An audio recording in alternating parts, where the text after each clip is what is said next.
Hello everyone. Here is a beautiful question of the capacitors. There is a 12 volt battery, and when these capacitors are fully charged, we have to obtain the potential difference between P and Q. So I am redrawing the circuit here for your reference. We have a capacitor having the capacity 4 microfarad, then another capacitor is having the capacity 2 microfarad, this 4 microfarad and this 2 microfarad.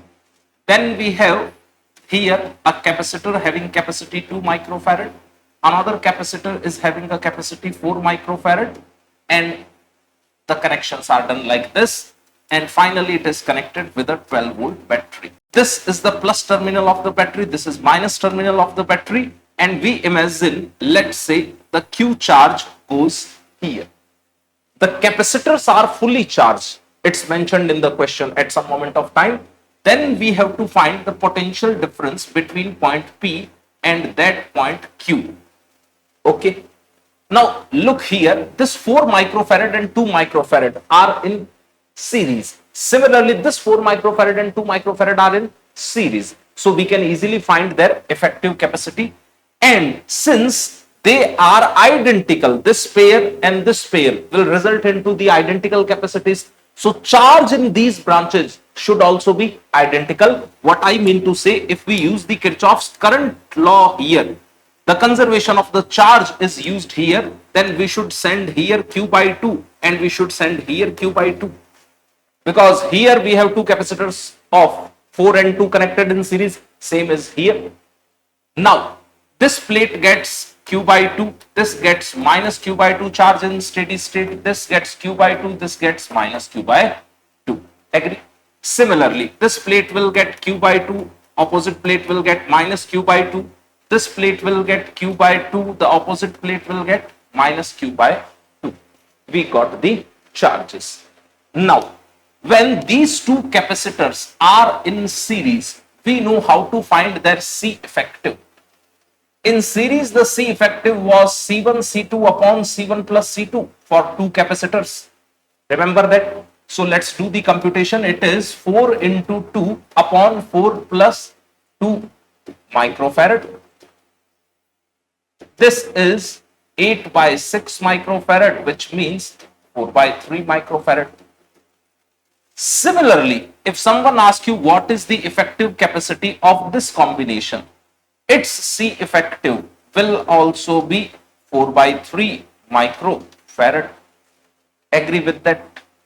Now, if we check this 4 by 3 microfarad and this 4 by 3 microfarad, these two capacitors are actually in parallel, and we know how to solve the parallel combination of the capacitors. What I mean to say, here we have a capacitor having capacity 4 by 3 microfarad. Then we have another capacitor having the capacity 4 by 3 microfarad. And these two are connected parallel. Do you agree with this? When these two capacitors are connected in parallel, their effective will be C1 plus C2. So 4 by 3 plus 4 by 3 means this circuit will have net resultant capacity of 8 by 3 microfarad. So redrawing the circuit again, circuit has the capacity 8 by 3 microfarad and it is connected across a 12 volt battery. Now agree? We have sent here the charge Q. So we are showing the same charge Q here. So this gets Q, this gets minus Q. And now we can easily write the data for the Q. The Q is equal to C into V. You remember that? So we can write the data for Q here. The Q is equal to 8 by 3 microfarad into 12 volt. Q is equal to C V. Done with this? Okay. Now, suppose here we assume the potential to be 0 volt. If this terminal is at 0 volt, this must be at 12 volt because we need here the potential difference 12 volt. We assume 0 volt here then the high potential terminal should be at 12 volt. If this is 12 volt, then at this point we can show the potential as 12 volt. Similarly, at this point we can show the potential as 12 volt because there is no drop of the potential over this wire. We are neglecting the resistance of these wires, so there is no potential drop. Now, out of 12 volts, some potential will be dropped over this capacitor because it has been fully charged. Then the remaining potential will be available at point P. What I mean to say, out of 12 volt, if let's say X potential has been dropped here, then the potential of point P will be what? 12 minus X. Do you agree? Similarly, out of 12 volt, let's say Y potential has been dropped here, then what will be the potential of point Q? 12 volt minus Y. So I'm writing the potentials here for your reference. First of all, let me write the VP. The VP should be 12 minus, here how you get the potential drop. We know one formula, C is equal to Q by V, or from here we can write V is equal to Q by C. So the Q is available to us here. It is actually Q by 2. And let's say I call this capacity as C1, this capacity as C2. So Q by 2 and then C1 here. Q by C. Q is Q by 2 and the C is C1. Agree? Similarly, if I write the VQ, then VQ should be 12 minus, here the potential drop was 12, and then here will be some drop. How much is the drop here? Here we will write Q by 2 and this capacity has been named as C2. Do you agree? Question was asking VP minus VQ. Let's do that calculation. VP minus VQ. You subtract them, then you come to know your answer will be Q by 2, 1 by C2 minus 1 by C1. That is shortage of the space here. I hope you get it.